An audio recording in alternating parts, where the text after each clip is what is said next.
So that's the remnants of the old mount. It's supposed to be like that. I don't know.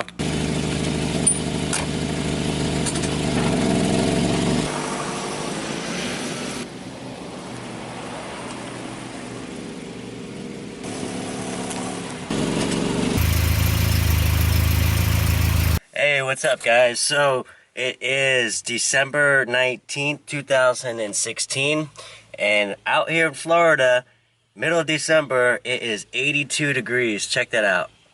So basically when I start up my car, it feels like something's rattling right under the floorboard, right where my feet are at. So I'm thinking it's the transmission mount, and let me show you what I'm talking about. I don't know if you guys can hear this, but did you hear that extra? That's what I'm talking about. Hey, so I'm going to jack up the transmission just probably about an inch just to support it so there's not that much pressure sitting on the cross member.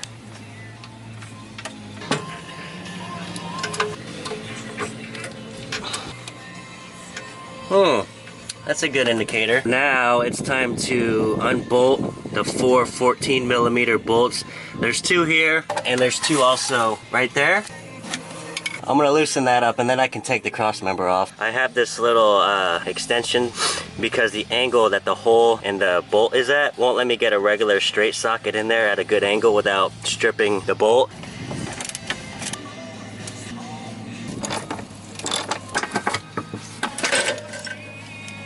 Don't forget these. Look at that. Definitely torn apart. Well, I think it's safe to say I need a new transmission mount. Now that the old transmission mount is out of the car, this is what it looks like. So I went to AutoZone, got this for 10 bucks. I'm gonna swap them out, stay tuned.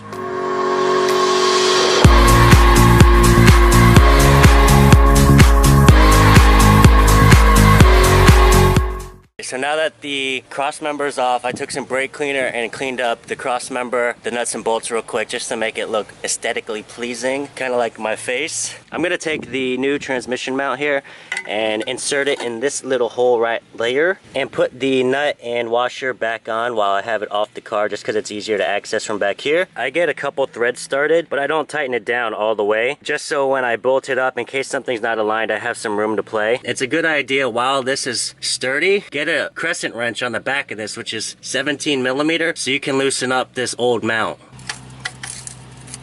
Alright, now I got the bracket off. I also got the mount off. That thing was a bitch to take off because it was so rusty. I went ahead and bought new nuts just in case I ran into a problem.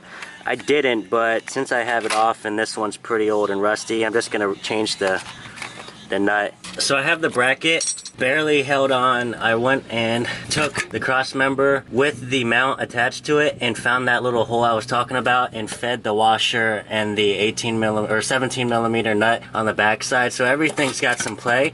And one thing I found very helpful and why I leave the bolts loose is because when you go to bolt the cross member up, sometimes if you have those bolts, those 2 on the back of the extension housing too tight, there's no play in the cross member. So when you go to bolt these 2 bolts up right here, you're gonna have a real hard time trying to get them started just because things aren't going to be aligned. So now that I got all 4 of them started, I can just tighten them down and then work on those up there.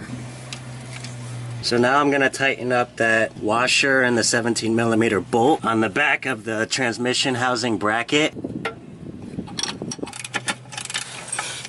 Yeah. No more vibration, look at that. Nice.